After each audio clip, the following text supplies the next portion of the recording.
Okay, my name's Luke. I'm just basically going to be talking about the health risks of smoking. I just want to sort of make it aware of what a big part that can actually play in your lifestyle and sort of the effects that can have on you. Um, Smoking, I don't know if you knew, is one of the biggest causes of death and illness in the UK. Um, in Backing that up, it's sort of every year there are around about 100,000 people in the UK which die from smoking, with many deaths caused by smoking related illnesses.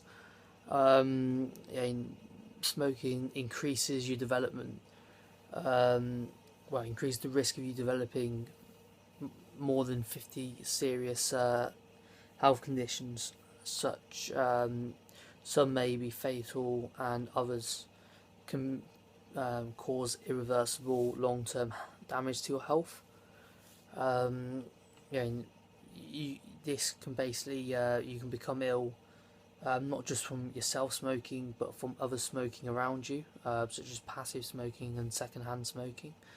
That's just from where people are inhaling the cigarette and then sort of breathing it back into the environment around others, and then them inhaling it, which can actually be worse than first-hand smoking, and more damage to the person actually smoking sometimes.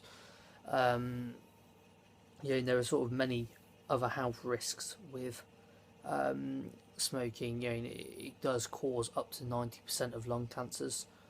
It also causes cancers in many other parts of the body, sort of including a few such as like the mouth. You can get lips, throat, bladder, kidney, liver, stomach, pancreas.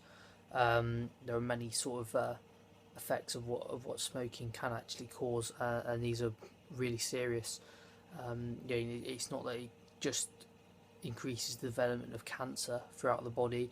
It can also damage your heart and your blood circulation. It can cause you to have coronary heart disease. It can also increase the likelihood of heart attack, stroke. Um, it can damage the blood vessels and the arteries that basically supply the blood to your brain and muscles. Um, Smoking doesn't just damage those areas. Well, as I said before, it can develop cancer in your lungs, but it can also lead to conditions such as bronchitis, which is an infection in the main airways in the lungs, which is basically oxygenating your blood cells to provide oxygen to your brain so you can think and live, basically, and sort of it providing oxygen to your muscles as well. And also, it can damage sort of the smaller airways in the lungs as well, causing you to be out of breath in just sort of normal day-to-day activities.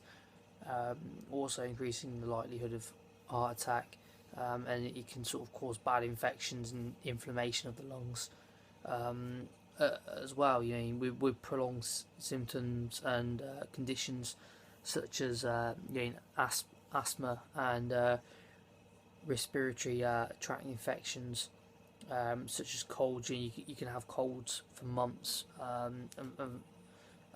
coughs and everything else, through the winter, which isn't very nice. Sort of going on the fact as well with the secondhand smoking again. Um, with the secondhand smoking, um, it can actually increase a non-smoker's risk of developing lung cancer or heart disease by about 25%. So it's not just that you are having an effect on your life, you have an effect on other people's lives as well, which is is very important as well.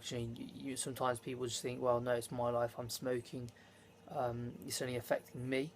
But sometimes people don't actually stop to think about how it's affecting other people as well. Um, a few tips to sort of help people stop smoking would be that there is a smoke-free helpline which is on the NHS.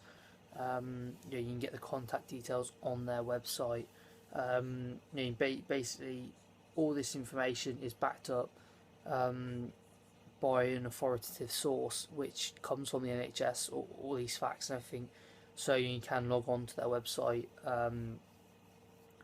and check all these facts out for yourself, and basically look into that into more depth if you want to.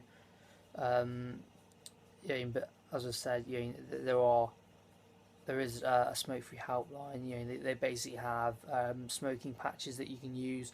They also have little, they have group meetings. You can go to your GP about quitting smoking. They can provide you with, they can provide you with, quitting smoking with nicotine gum, which basically provides you with the nicotine craving which you get from smoking. They can actually provide you with that there. Um, that's basically how you would get further help on that, and basically how you would improve your health and lifestyle as well by quitting smoking. Sometimes people can't actually do it by themselves, and you can actually do it in a group now. Through the NHS, that they run groups, and where you can actually you need to go onto their website to get more information about that. But there will sort of be groups where you can actually sort of do it together, so you're feeling more progress, because when you're in a group together, it's sort of that you're there and you're actually thinking, you could have somebody there that's not been smoking for a few months. It's going to make you more determined, because it's going to make you want to do it for yourself as well.